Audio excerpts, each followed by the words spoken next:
दोस्तों 2024 का लोकसभा चुनाव सर्वे हम आपको हर बार बताते हैं, लेकिन साथियों उससे भी पहले देश में 5 राज्यों के विधानसभा चुनाव होने वाले हैं।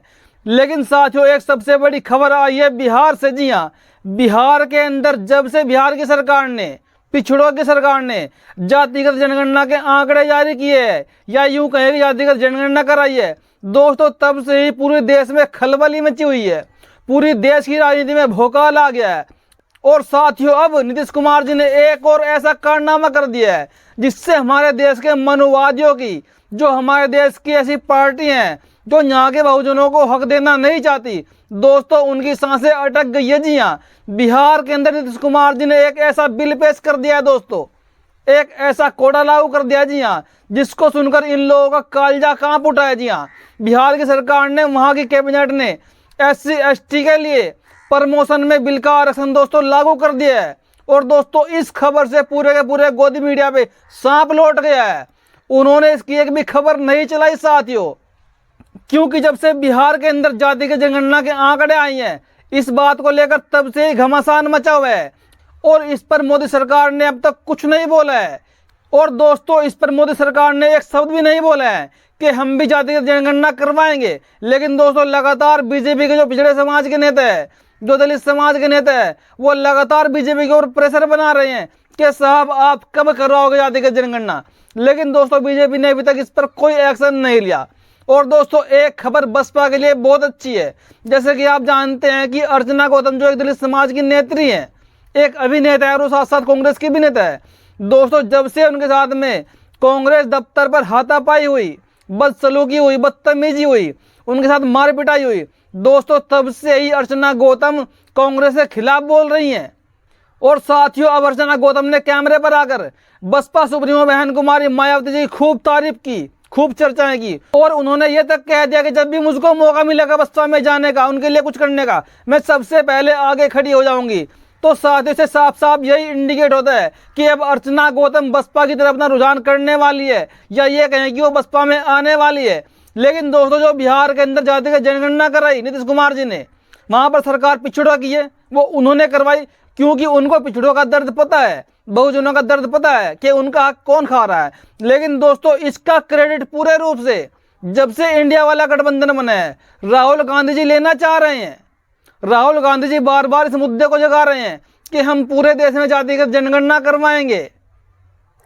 लेकिन दोस्तों आपने देखा होगा जैसे कि वर्तमान में 5 राज्यों के चुनाव होने वाले हैं, राजस्थान, मध्य प्रदेश, तेलंगाना, छत्तीसगढ़, मिजोरम। दोस्तों अगर वहां की सीट बंटवारे को लेकर बात करें तो साथियों कांग्रेस सरकार इतनी आनाकानी कर रही है वहां के SC ST OBC को टिकट देने में। साथियों मोर देन 80% टिकट कांग्रेस सरकार वहां के सवर्ण समाज के लोगों को ही दे रही है, जो उनके नेता है सवर्ण समाज के। दोस्तों अब आप एक बात सोचिएगा कि एक तरफ तो राहुल गांधी जी जातिगत जनगणना की बात कर रहे हैं, बहुजनों की बात कर रहे हैं कि OBC का हक कितना मिला है संविधान के अनुसार, कुछ नहीं मिला है। OBC के सचिव कितने हैं पूरे देश में, मात्र 3 सचिव है। लेकिन दोस्तों एक तरफ जब हक देने की बारी आती है कांग्रेस सरकार की SC ST OBC को, आज वर्तमान में चुनाव चल रहे हैं, चुनाव होने वाले हैं, लेकिन दोस्तों कांग्रेस सरकार ने इतने कम टिकट SC ST OBC को दिए है कि दोस्तों वो हैरानी के लायक है। लेकिन दोस्तों ये राजनीति आपको समझनी पड़ेगी। हालांकि कांग्रेस के मुकाबले बीजेपी ने SC ST OBC आदिवासियों को टिकट ज्यादा दिए हैं।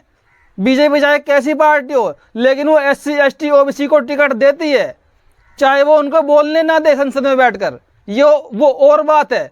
लेकिन दोस्तों कांग्रेस तो उनको टिकट देने में आनाकानी कर रही है। लेकिन दोस्तों राहुल गांधी जी लगातार SC ST OBC के नाम पे क्रेडिट लेने की कोशिश कर रहे हैं, वो लगातार जातिगत जनगणना की मांग कर रहे हैं। लेकिन दोस्तों कांग्रेस की सरकार अभी कर्नाटक में बनी, लेकिन वहां पर अभी तक कोई शुरुआत नहीं हुई जनगणना कराने की जातिगत। हिमाचल में सरकार बनी, लेकिन अभी तक कोई कोशिश नहीं की। कांग्रेस में राजस्थान में सरकार रही कांग्रेस की, लेकिन कुछ नहीं किया। अब लास्ट में आकर जब 5 साल पूरे हो गए, अब अशोक गहलोत जी ऐलान कर रहे हैं कि अगर मैं अगली बार मुख्यमंत्री बनता हूं, कि अगर अगली बार सरकार बनती है हमारी, तो हम राजस्थान में जातिगत जनगणना करवाएंगे। दोस्तों ये लॉलीपॉप कांग्रेस लगातार देती आई है, जबकि कांग्रेस के राज में ही एक बार पहले 1931-32 में हमारे देश की जातिगत जनगणना हो चुकी थी और दोस्तों उसके बाद लगातार कांग्रेस की सरकार रही है देश में 60 साल, तब उन्होंने उसके आंकड़े जारी नहीं किए। और जब आज उनके पास सत्ता नहीं है तो वो कह रहे हैं कि हम जातिगत जनगणना करवाएंगे।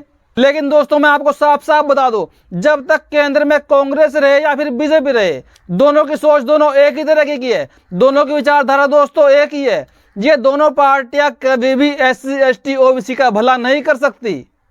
हाथ दिखावे के लिए थोड़ा वो जरूर करना पड़ता है। और साथियों हमारे देश के प्रधानमंत्री ने आज EVM पर चुप्पी तोड़ दिया। जी हाँ, जिस EVM को लेकर लगातार पिछले कई सालों से हंगामा मचा हुआ है, सुप्रीम कोर्ट में याचिका पे याचिका जा रही है कि साहब इसको बंद करवाइए, इससे घोटाला होता है। और जब भी चुनाव होता है, चाहे विधानसभा का चुनाव हो चाहे लोकसभा का चुनाव हो, अनगिनत ऐसे मामले सामने आते हैं कि जहां पर EVM में धांधलीबाजी पकड़ी जाती है और लोगों ने EVM तोड़ भी दी। इस बार तो पिछली बार के चुनाव में लोगों ने EVM पर गुस्सा भी उतारा है। लेकिन दोस्तों मोदी सरकार अब जाकर EVM पे बोले हैं, लेकिन बोला क्या है? जी हाँ, सुनिए इस बात को, मोदी जी ने क्या बोला है। भारत ने इलेक्शन प्रोसेस को आधुनिक टेक्नोलॉजी से भी जोड़ा है। भारत करीब 25 साल से इलेक्ट्रॉनिक वोटिंग मशीन EVM का इस्तेमाल कर रहा है। EVM के उपयोग से हमारे यहां चुनाव में ट्रांसपेरेंसी और चुनाव प्रक्रिया में एफिशिएंसी दोनों बढ़ी है। भारत में वोटों की गिनती शुरू होने के कुछ ही घंटों में चुनाव परिणाम आ जाते हैं। ये वीडियो आप साथियों आपने सुना मोदी जी ने क्या कुछ बोला है EVM के ऊपर। उन्होंने कहा कि साफ साफ हमारे देश में 25 साल से इलेक्ट्रॉनिक वोटिंग मशीन के माध्यम से वोटिंग हो रही है। इससे हमारे देश में ट्रांसपेरेंसी यानी कि पारदर्शिता आई है और घोटाले होने के चांस कम हुए हैं। और साथ ही साथ इससे हमारा समय भी बचता है कि जब काउंटिंग शुरू कर देते हैं तो कुछ ही घंटों में हमारे देश के चुनाव के परिणाम सामने आ जाते हैं।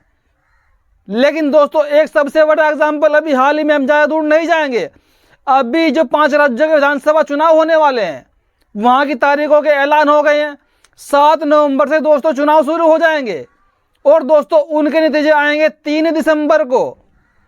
जब मोदी जी ट्रांसपेरेंसी की बात कर रहे हैं, जल्दी की बात कर रहे हैं, समय बचने की बात कर रहे हैं, तो साथियों 7 नवंबर से लेकर 3 दिसंबर तक का साथियों लगभग 1 महीने का समय बैठता है। तो जो साथियों 1 महीने के लिए जो EVM रेस्ट करेगी वो किसके अंडर में होगी? चुनाव आयोग के अंडर में। और चुनाव आयोग पे आरोप क्या लगा है कि वो मोदी जी के साथ मिली भगत है उनकी। तो उन 25-30 दिनों में क्या कुछ होने वाला है EVM के साथ? क्या उनमें हेरा फेरी नहीं होगी? अगर आपको जल्दी की इतनी चिंता है तो आप 3 नवंबर को वोटिंग करवाइए और आप 4-5 नवंबर को दोस्तों रिजल्ट घोषित कीजिए। अगर 5 राज्यों के चुनाव होने हैं तो आप सबका रिजल्ट एक दिन घोषित क्यों करोगे? जहां वोटिंग होती रहे दोस्तों वहां का रिजल्ट आप निकालते रहिएगा। लेकिन दोस्तों मोदी जी जनता को गुमराह कर रहे हैं साफ साफ कि इलेक्ट्रॉनिक वोटिंग मशीन से ट्रांसपेरेंसी आती है, पारदर्शिता आती है। दोस्तों अभी हाल ही में आपने देखा होगा सुप्रीम कोर्ट के अंदर हमारे देश की एक सबसे बड़ी संस्था ADR association for democratic reform, जो दोस्तों हमेशा से ही चुनाव आयोग पर नजरें बनाकर रखती है कि कहीं चुनाव आयोग घोटाला तो नहीं कर रहा है चुनाव कराने में, हेरा फेरी तो कुछ नहीं हो रही है।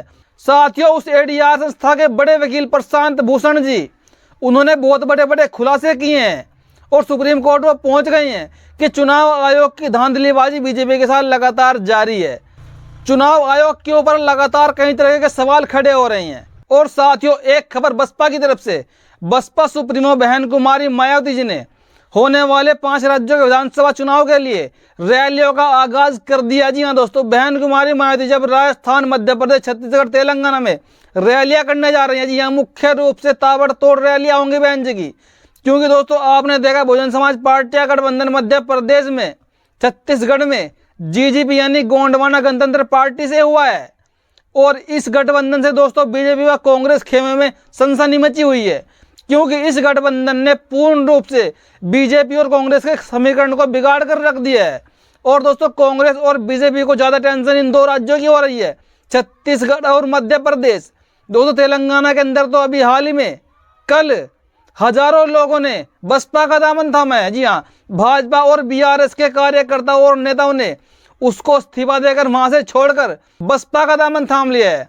और दोस्तों, बसपा का जनाधार लगातार तेलंगाना में बढ़ता जा रहा है। साथियों, ये वीडियो आपको कैसी लगी अपनी प्रतिक्रिया कमेंट में जरूर दीजिएगा। धन्यवाद।